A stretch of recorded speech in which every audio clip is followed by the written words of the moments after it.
fallacies and faith. Hello and welcome back to Theistic Pearls of Wisdom. It has been a while since I posted anything, but I hope that now I will be able to do it much more regularly. The game stays the same. I am taking interesting posts and comments from Facebook discussion groups on the topic of religious beliefs and comment on them from an atheistic perspective. So, without further introduction, let us look at the Pearl of Wisdom for today. Creation is evident enough that there is a creator. You can't seriously believe that all this just started existing from nowhere. Aside from the fact that it should read, creation is evidence enough that there is a creator, this could be dealt with in a single sentence. Existence is evidence for existence and not for the source of existence. But that obviously would make for a very short video. So let us dive in. First, the poster asserts that the universe is a creation, so that in a second step, they can assert that creation necessarily needs a creator. That is as true as it is trivial and circular. If I call something created, then I must assume that there was or is a creator. We know that the things humans design and build evidently need a creator, but the poster asserts that the same applies to physical objects and biological entities and the whole universe. But that is a false comparison. This is a version of the watchmaker argument, which states if we walk down a beach and find a watch, we will be able to tell that it is created. What a surprise! Because we know mechanical objects and tools like a watch are made by humans and hence evidently do have a designer, a builder, a creator. But how are we able to determine that something is in fact created? Because in this case the watch is different from everything that surrounds it. And we know that watches do not assemble themselves neither through physical forces nor through biological processes. But when we, like the poster here, assume that everything is created, designed and built, then down to the last speck of sand and dust, everything is equal, if not identical, to this watch. The poster, from their position of a universe that is completely created, should not be able to distinguish between the watch and whatever surrounds it, but strangely enough, they claim they are. Actually, if we think their position through, they are standing on a beach of watches, surrounded by air which is made of watches, look at plants and trees that are watches, and want to point to the one watch, the only thing that we know must be created by humans nonetheless, as something special. The watchmaker argument fails spectacularly. But that is not the only problem that is present in this post. The proposed creator itself poses a problem. It does not have any explanation and has itself no explanatory power. It does not tell us how or why this entity has created anything. It is like a black box, a placeholder, put there to prevent the believer from having to admit that they do not know how the universe came about and comes to look like we find it today. It is the ultimate God of the gaps argument. Does that prove that this creator does not exist? No, but it most definitely should have us question the utility of proposing such a creator, which only complicates things while raising unanswerable questions.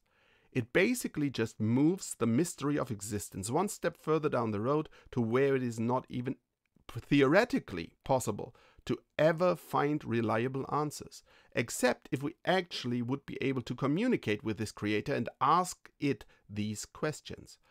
But it seems that this creator is not interested in communicating with us in a way that would be obvious for everybody. Next, I want to point out that this post sets up a false dichotomy between either one has to believe in a creator or one has to believe that the universe came from nothing. There are several other options suggested for the origin of the universe, like a cyclical but always existing universe, or that the singularity from which the universe seems to have originated always existed in one form or another. But one can simply be agnostic about the origin of the universe, just not convinced that it needs a creator, but not engaging in speculation about the cause of its existence. Atheism does not entail knowledge about physics and cosmology. "I do not know" is an acceptable response. What if existence is just a brute fact? Because it would be kind of strange to find ourselves in a universe that does not exist, or that does not support life, would it not? And there is this little conundrum. If time, as we understand it, actually originated with the rapid inflation of the early universe, commonly called the Big Bang, it makes no sense to say something always existed, because always and existed are temporal terms preconditioning the existence of time to even mean anything. If anyone here assumes a creation ex nihilo, out of nothing, it is the believer, because again, they cannot explain the origin of the creator entity, nor do they know how the matter and energy the creator used to create was actually produced. If we go with the Abrahamic creation stories, God spoke everything into existence, which is akin to magic and in fact describes the creation from nothing. Let me finish with the observation that the statement that the poster makes gets them at best to some ill-defined, vague deistic version of a creator that just as well could have vanished in the act of creation, but never ever to a personal God. The leap from this deistic God to a personal God, like for example the Abrahamic one, is gigantic and cannot really be bridged, except by cherry-picking certain attributes like timeless, spaceless, everywhere, all-encompassing, ascribed to this deistic God and claiming this looks a lot like the biblical God is described. Ignoring all the attributes and actions ascribed to that God in the holy books that simply do not fit. If one looks closer, none of that holds up.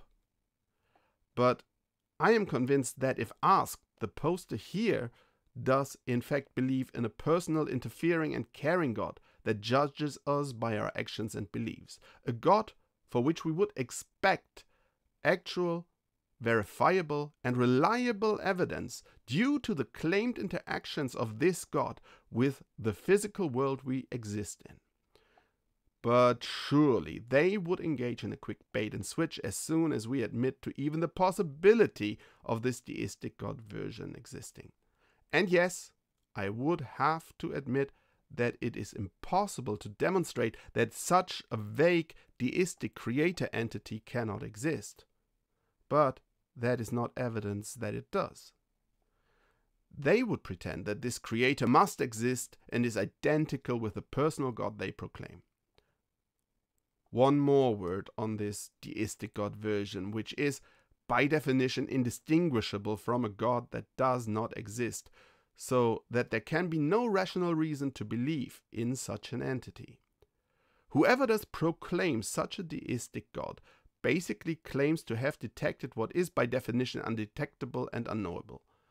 I personally find the deistic God claim to be even more ridiculous than beliefs in a personal God. At least the personal God cares. This God makes promises and judges us, and one can, at least theoretically, gain an afterlife from it. Nothing like that for a deistic God. It is an absolutely useless proposal because it does not do anything. A fact many that call themselves deists are not even aware of, and they try to sneak in personal traits, especially in afterlife, for this God when they are asked to define it. That is all I wanted to say about this particular Pearl of Wisdom. Thank you for your attention, and I hope you will join me the next time on this channel. Enjoy this life. It is the only chance we get, as far as we can tell.